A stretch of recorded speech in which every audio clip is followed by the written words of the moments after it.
क्षमता वाढते आणि हे एक भाषिक कौशल्य आहे जे आपल्यामध्ये डेव्हलप होतं आणि ही आपली सहज घडणारी प्रक्रिया आहे आणि एक चांगल्या प्रकारचं कौशल्य देखील आहे. आणि जसं जसं आपण वाचत जातो तसं तसं आपल्याला वाचनातील आनंद देखील मिळतो. लिहिलेला किंवा असा छापलेला मजकूर जर आपण आहे तसं वाचलं तर आपल्याला त्यातून काहीही अर्थ होत नाही, पण जर तुम्ही मन लावून वाचलं तर तुम्हाला नक्कीच त्यातून ज्ञान प्राप्त होतं. त्याचबरोबर आपण एका विशिष्ट क्रमाने लिहिलेले अक्षर पाहतो, ज्यात आपण स्टार्टिंगला जेव्हा बघतो तेव्हा ABCD I पासून आपण शिकतो आणि त्याच्यामुळे नंतर आपण जसं जसं वाचत जातो तसं त्यातून आपल्याला आनंद मिळतो आणि आपल्याला ते वाचावंच वाटतं कोणतीही पुस्तक.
उनके दामाद किशोर और उनके 2 बेटे हैं, सुभद्रा और कुशल, 2 बेटे हैं।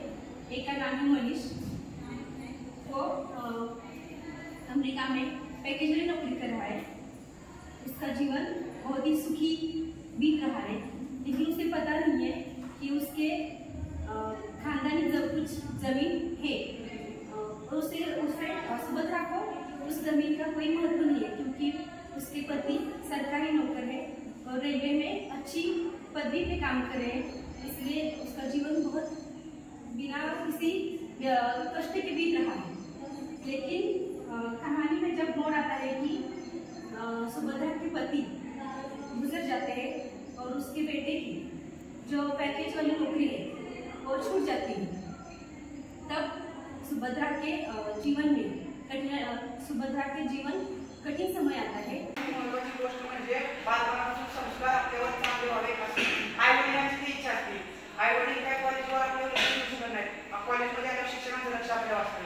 आता माझा एक मित्र आहे श्रवण पाखरेमध्ये, त्याच्या पप्पांनी सगळ्यांना शिक्षकांना सांगितलं लक्ष ठेवायला, तसं अशी आई-वडिलांना आपल्याबद्दल काळजी असते, पण आपण ती समजून घ्यायचं नाही। आपल्याला वाटतं की आपल्याला ती बंधनं लागतात, तसं नाही। व्यक्तिमत्व विकासासाठी म्हणजे आपल्याला भाषिक कौशल्य इथे आलं। भाषिक कौशल्य म्हणजे बघा, आता आपण जी भाषा बोलतो त्यात आपण किती कुशल आहे लोकांना दाखवणं गरजेचं आहे, आणि बाहेर आपल्याला आजकाल समाजात वावरताना हे गरज पडते।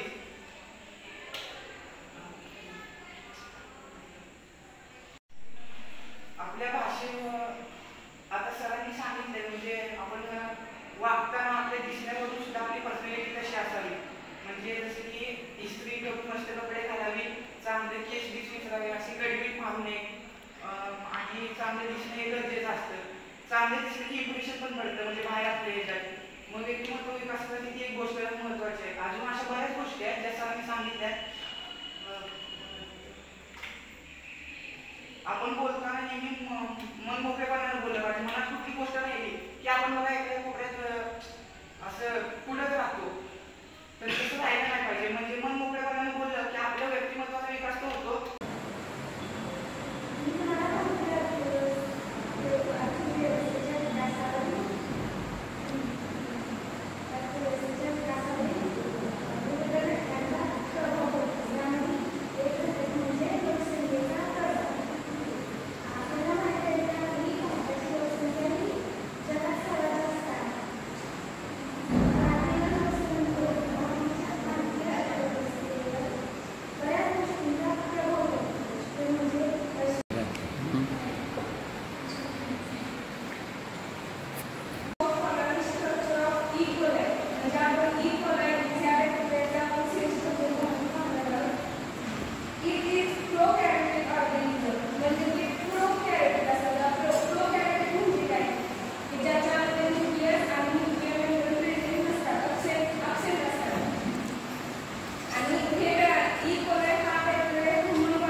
कृष्णानगर से वह बहुत दूर रहे थे। सितंबर का महीना था और मलेरिया उन दिनों युवाओं का था। वह भी उसके मुंह चक्कर में फंस गया। जिस दिन डॉक्टर विश्वनाथ से मिलना था, ज्वर काफी तेज था। ज्वर मीन्स बुखार, उसको बहुत तेज बुखार था। स्वभाव के अनुसार वह पैदल ही चल पड़ा, लेकिन मार्ग में तबियत इतनी बिगड़ी कि चलना दुर्बल हो गया। प्यास के कारण प्राण कंठ को आने लगे। आसपास देखा तो मुसलमानों की बस्ती थी। कुछ दूर और चला, परंतु अब आगे बढ़ने का फल खतरनाक हो सकता था। साहस करके वह एक छोटी सी दुकान में घुस गया। गांधी टोपी और धोती पहने हुए था। दुकान के मुसलमान मालिक ने उसकी ओर देखा और हे सगळं मिळवण्यासाठी आपण काय करतो? रोजगार करतो. आणि जर एखाद्या वेळेला आपल्याला रोजगार मिळालाच नाही तर आपण काय म्हणतो त्याला? बेरोजगारी. बरोबर? म्हणजे भारतात अर्थव्यवस्था ही विकसनशील आहे. असे असूनही भारतात अनेक क्षेत्रामध्ये पूर्ण विकास झालेला नाही. त्यामुळे अनेक क्षेत्रामध्ये बेरोजगारी निर्माण झालेली आहे. तर आज आपण काय शिकणार आहोत? तर बेरोजगारी. तर बेरोजगारी म्हणजे काय तुम्हाला थोडक्यात सांगायचं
फंडामेंटल काय